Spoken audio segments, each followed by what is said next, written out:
یعنی جو دلائل پیش کرتے ہیں ناقدین تقلید، وہ اہل تقلید اس کے جواب میں کہتے ہیں کہ ایسا کرنے سے، اگر تقلید نہیں کریں گے، پھر ایسا کرنے سے انسان خواہشات نفسانی کا شکار ہو سکتا ہے، پھر وہ ہر مسلک سے اپنے مفاد کے مطابق نقطۂ نظر پوائنٹ آف ویو کا انتخاب کرے گا اور اس کے مطابق عمل کرے گا۔ مفتی عثمانی صاحب لکھتے ہیں، پھر خواہش پرستی بھی ایک تو یہ ہے کہ انسان برے کام کو برا اور گناہ کو گناہ سمجھتا ہے، مگر اپنے نفس کی خواہشات سے مجبور ہو کر اس میں مبتلا ہو جاتا ہے۔ یہ صورت ایک بہت بڑا جرم ہونے کے باوجود اتنی سنگین نہیں ہے، کیونکہ اس میں یہ امید رہتی ہے کہ انسان کسی وقت اپنے گناہ پر نادم ہو اور توبہ کر لے۔ اس کے برعکس خواہش پرستی کی ایک صورت یہ ہے کہ انسان اپنی نفسانی خواہشات کی غلامی میں اس حد تک پہنچ جائے کہ حلال کو حرام اور حرام کو حلال کر ڈالے اور دین و شریعت کو ایک کھلونا بنا دے۔ ظاہر ہے کہ خواہش پرستی کی یہ دوسری صورت پہلی صورت سے زیادہ سنگین ہے، خطرناک اور تباہ کن ہے، اور جو عمل بھی انسان کو ایسی خواہش پرستی کی راہ پر ڈال سکتا ہو اس سے بچنا ضروری ہے۔ فقہاء کرام نے محسوس فرمایا کہ لوگوں میں دیانت کا معیار روز بروز گھٹ رہا ہے، احتیاط اور تقوی اٹھتے جا رہے ہیں۔ ایسی صورت میں اگر تقلید مطلق کا دروازہ چوپٹ کھلا رہا تو بہت سے لوگ جان بوجھ کر اور بہت سے غیر شعوری طور پر خواہش پرستی میں مبتلا ہو جائیں گے۔ مثلا ایک شخص کے سردی کے موسم میں خون نکل آیا تو امام ابو حنیفہ کے نزدیک اس کا وضو ٹوٹ گیا اور امام شافعی کے نزدیک نہیں ٹوٹا۔ وہ اپنی تن آسانی کی وجہ سے اس وقت امام شافعی کی تقلید کر کے بلا وضو نماز پڑھ لے گا۔ پھر اس کے تھوڑی دیر بعد اگر اس نے کسی عورت کو چھو لیا تو امام شافعی کے نزدیک اس کا وضو جاتا رہا اور امام ابو حنیفہ کے نزدیک برقرار ہے۔ اس کی تن آسانی اس موقع پر اسے امام ابو حنیفہ کی تقلید کا سبق دے گی اور پھر وہ بلا وضو نماز کے لیے کھڑا ہو جائے گا۔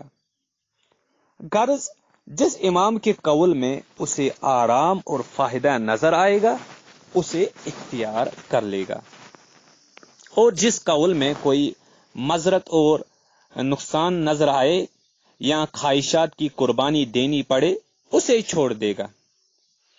اور ایسا بھی ہوگا کہ اس کا نفس اسی قول کی صحت کی دلیلیں سجائے گا جو اس کے لیے زیادہ آسان، اور وہ بالکل غیر شعوری طور پر خواہش پرستی میں مبتلا ہوگا۔ تقلید کے مخالفین کہتے ہیں کہ اگرچہ نفس پرستی ایک بری بات ہے مگر تقلید شخصی اس کا قطعی حل نہیں ہے۔ وضو کی مثال کسی عام آدمی کے ذہن میں تو آنے سے رہی، یہ اس عالم ہی کے ذہن میں آئے گی جو خود حنفی اور شافعی فقہ پر عبور رکھتا ہوگا۔ عام آدمی تو اگر نفس پرستی اختیار کرنا چاہے تو اس کو کوئی نہیں روک سکتا۔ چنانچہ ہم یہ دیکھتے ہیں کہ اس وقت دنیا بھر میں مقلدین کی اکثریت ہے، مگر یہ لوگ تقلید پر قائم رہتے ہوئے بھی بہت سے نفسانی امور میں مبتلا ہے۔ اس سے معلوم ہوتا ہے کہ تقلید شخصی کا یہ نسخہ خواہش پرستی کو روکنے میں کارگر نہیں ہے۔ مولانا سلفی لکھتے ہیں، یہ معلوم ہے کہ پاکستان میں اکثریت حضرات احناف کی ہے۔ بعض علاقوں میں دور دور تک احناف ہی پھیلے ہوئے ہیں۔ یہ سب حضرات تقلید شخصی کے سختی سے پابند ہے، لیکن جس قدر ملک میں سینما تھیٹر موجود ہے اور جتنے رقص و سرور کے کلب، یہ بات ہو رہی ہے 1960s کی، رقص و سرور کے کلب میں موجود ہے، ان کے منتظم عموماً حنفی حضرات ہے۔ اگر تقلید شخصی ہوا پرستیوں کا علاج ہے تو آج ہوا پرستیوں کے یہ معمول جا بجا کیوں موجود ہے؟ پورا ملک ہوا پرستی کی گرفت میں ہے۔ بقول مولانا تقلید کی مطلق بند کر دی گئی۔ اب سارے ملک میں تقلید شخصی کا دورہ ہے۔ پھر یہ فواہش کیوں ہے؟ حجاز میں شوافی، نجد میں حنابلہ، الجزائر اور افریقہ میں مالکی ان ہوا پرستی کے کارخانوں پر قابض اور متصرف ہے۔ تقلید شخصی بھی عام ممالک پر محیط اور فواہش بھی اقطار عالم پر محیط ہو رہے ہیں۔ ظاہر ہے کہ تقلید مطلق سے پرہیز اور تقلید شخصی کے رواج کا یہ نسخہ مفید ثابت نہیں ہوا۔ اسی طرح آج کل دنیا میں حلال اور حرام کا امتیاز بھی اٹھ رہا ہے۔ اگر جناب کا تجزیہ تقلید شخصی کے متعلق درست ہوتا تو آج دنیا تقوی سے بھرپور ہوتی، لیکن معلوم ہے کہ دین کھیل ہو رہا ہے۔ تقلید کے مخالفین کا کہنا یہ ہے کہ خواہش پرستی کا علاج تزکیہ نفس ہے، نہ کہ کسی امام کی اندھی تقلید۔ تقلید کے حامیوں کی اور ایک دلیل ہے امت کا تعامل۔ تقلید کی حامیوں کی تیسری عقلی دلیل ہے کہ تقلید پر 1000 برس سے امت کا عمل جاری ہے اور اس پر اجماع ہو چکا ہے۔ امت کی اتنی بڑی اکثریت گمراہ نہیں ہو سکتی۔ مخالفین تقلید کا کہنا یہ ہے کہ اول تو اس پر اجماع کا دعویٰ ہی درست نہیں ہے۔ چوتھی صدی میں جب تقلید کا رواج شروع ہوا تو اسی دور کے عالم ابن حزم نے جس طریقے سے تقلید کی مذمت کی ہے وہ سب کے سامنے ہے، اور ہر دور میں ایسے علماء موجود رہے ہیں جو کہ تقلید کی کھل کر مخالفت کرتے رہے ہیں۔ رہی یہ بات کہ مقلدین اکثریت میں ہیں تو اس کی وجوہ دینی سے زیادہ سیاسی ہے۔ فقہ حنفی کو عباسی، مغل اور عثمانی سلطنتوں میں قانون کا درجہ دیا گیا، جس کی وجہ سے امت کے علماء کی اکثریت حنفی مکتب فکر سے وابستہ ہوئی تاکہ یہ لوگ عدالتوں اور بیوروکریسی میں ملازمتیں حاصل کر سکے۔ اسی طرح اسپین اور شمالی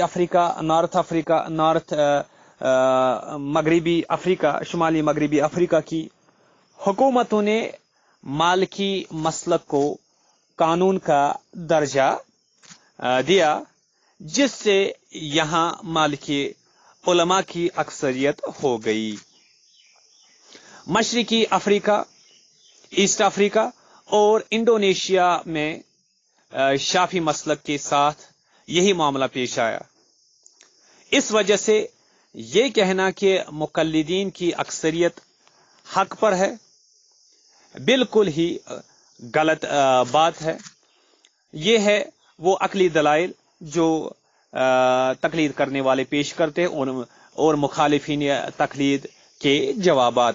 انشاءاللہ اگلی کلاس میں مخالفین تقلید کی دلائل دیکھ لیں گے اور اہل تقلید ان کا کیا جواب دیتے ہیں وہ پیش کریں گے. تب تک کے لیے والسلام علیکم ورحمۃ اللہ وبرکاتہ.